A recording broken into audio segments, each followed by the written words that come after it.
getting into the top plays on this NFL DFS slate. So real quick, just a preview. We can see both games are projected to be basically about the same games. No games projected to be a blowout. They both have about the same score as well. So no edge there. And that's going to be the theme with this slate. Obviously, it's a 2-game slate, 4 teams. The edge that we have by just being, I don't want to say better, but making the better decisions, making the smart decisions week in and week out. Like, we're not going to get that this week. It's going to be a lot of luck based, really. I mean, we kind of know that it's a 2-game slate, like, no doubt. That's just how it goes. And so looking at, we'll start with the quarterbacks here. Could you go Patrick Mahomes? You certainly could. We can see recently, though, 16, 15 DK points in the playoffs against Jaguars, 16.6, like, not good stuff. And sure, he's being efficient passing the football. And that's the biggest thing is, like, they haven't needed him to throw the football a lot recently. And so with him not needing to throw the football out recently, the passing yards haven't been there, the touchdowns haven't been there. Okay. If the Bengals were to get ahead, then we could see Patrick Mahomes put up 30 DK points or so. In the last game against the Bengals, kind of was high scoring, 24-27, threw the ball 27 times, 1 touchdown, 1 rushing touchdown, 19.8 DK points. And I honestly think this should be kind of our expectation for this game. It's around 20 DK points.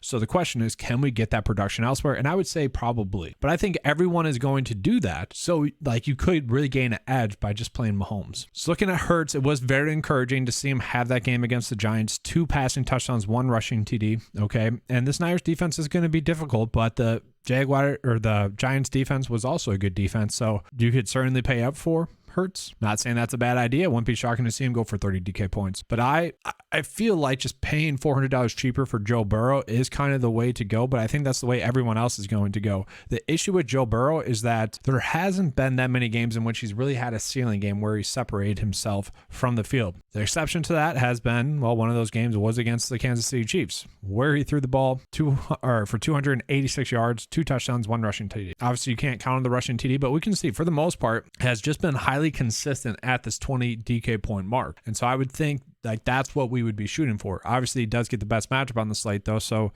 there is that as well. He's going to be the most owned, as he probably should be. I want to play him and it's going to be very easy to stack him. At the same time, I could see the logic of just trying to punt to Brock Purdy. Okay, it worked out against Seattle. It didn't work out last week with against Dallas. The thought process here would be maybe he gets 2 passing touchdowns with like an ADOT of 2 yards. What I mean by that is like Deebo Samuel takes a passing touchdown in.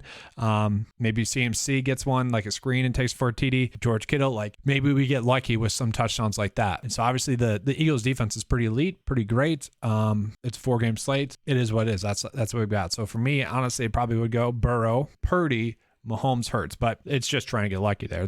I don't really see an edge there at all, given how it's been priced. The reason why I don't mind Purdy is the price point. By playing Purdy and possibly the Bengals defense, you could really be then paying up for the studs, not really having to think about it. So I'll end up showing you guys 2 looks with that, one with Joe Burrow and one with Purdy. So looking at the running backs, I do feel like we are just going to be forced into playing CMC once again. Wasn't efficient last week against the Giants. 10 carries for 3.5 yards. Had 8 targets, though, which was pretty shocking to me. But that was kind of the way that they were able to get him involved in the offense. And so just given the amount of snaps, given his usage, it's just he is kind of the obvious pay-up play. And I think that we should be doing it. After that, though, it gets very difficult. Mixon is still splitting time with P. Ryan. Okay, sure, Mixon went off last game. 23.3 DK points. It's pretty shocking, honestly. Now, could he do that again? He certainly could. But at the same time, would it be surprising for maybe the Bengals to be playing from behind against the Chiefs and then P. Ryan gets around 5 targets again? No, that would not be shocking either. And so I think we can see one of those working out. And so at P. Ryan's price point, I feel like he's firmly in play, only playing about 10% less of the snaps as well, who also has looked very good this season, especially compared to Mixon. Look at someone like Jerick McKinnon, who outsnapped Isaiah Pacheco last game. It's tough not to like him. Went for 14 DK points against the Bengals last time in week 13. Did get 11 carries against the Jaguars. Didn't need to get used in the passing game. He played a majority of the snaps compared to Pacheco, but Pacheco had 12 carries for 95 rushing yards. And so this is a difficult part, especially with Mixon and Pacheco.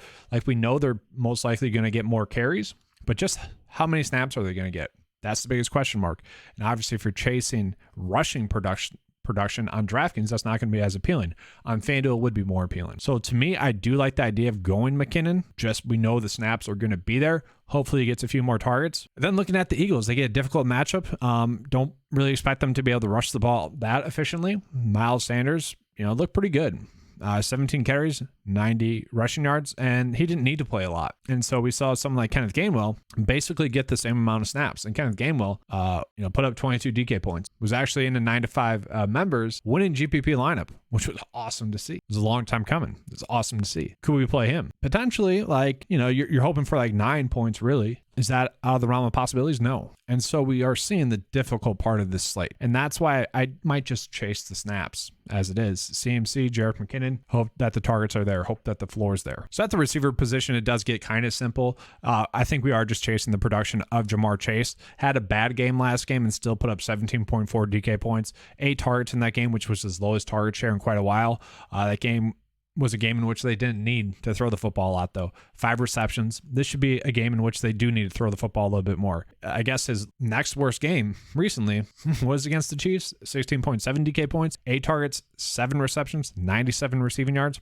Still a great game. I just think, I personally think he should have been the highest priced player in the slate. Just given the matchup, given the snap counts, given the targets, given the production, like it's just highly consistent there. He is my kind of priority number one, especially if you are playing Joe Burrow. And if we are playing Joe Burrow, I almost feel like we need to play one of T. Higgins or Tyler Boyd. Tyler Boyd has strangely been uninvolved recently. It's just weird. Playing the same amount of snaps as T. Higgins, just not getting involved that much. So I do feel like we want to play one of them. It's just like, which one do we play? It's difficult. And then we look at AJ Brown and see Devonta Smith as well. We see that they both have great matchups. Okay, once again, the Eagles just didn't need to throw the ball that much last game. Brown still got 6 targets, and I think he has a great chance to have a good game.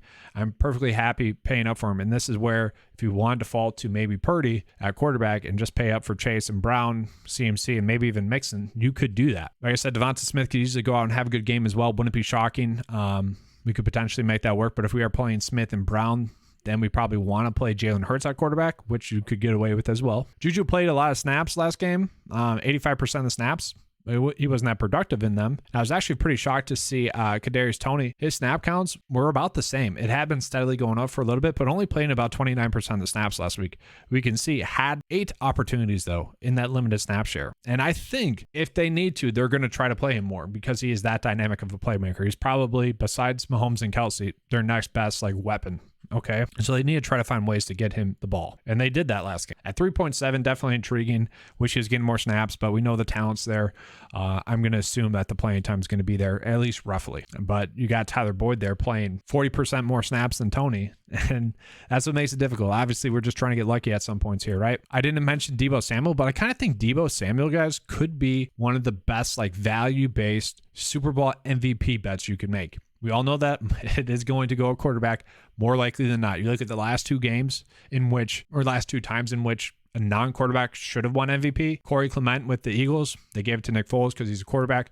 And then James White, it was Tom Brady, so they gave it to Tom Brady. This is Brock Purdy. Okay, so let's say the Niners win. It's most likely going to go to an offensive player, right? Who's to say Deebo Samuel can't get 2 touchdowns, 1 receiving, 1 rushing touchdown or something like that, and win MVP? Given his current odds for that, I think that's a decent bet. So I'm kind of hoping that the Niners win, so that bet has some leg. He's a fine play, 2 at 5.7. He could easily get a touchdown in this game and really pay off that price tag. Still had 7 targets. Still had 11 total opportunities. That's pretty good at 5.7. I just haven't found a way to be able to end up on him. So last week was a tight end galore slate and ended up being true. This week it's kind of the same. You had Travis Kelce, who obviously it's Travis Kelce. I don't think we really need to touch on that. He was limited in practice, is expected to play though. He should be fine. You have Dallas Goedert, who continues to be a very strong, productive tight end. 5 targets, 1 a touchdown, 16.8 DK points. At his price tag, that's such a cheap price tag. I could see a route in which you choose to do 2 tight ends. George Kittle, it just wouldn't be shocking to see him have a great game.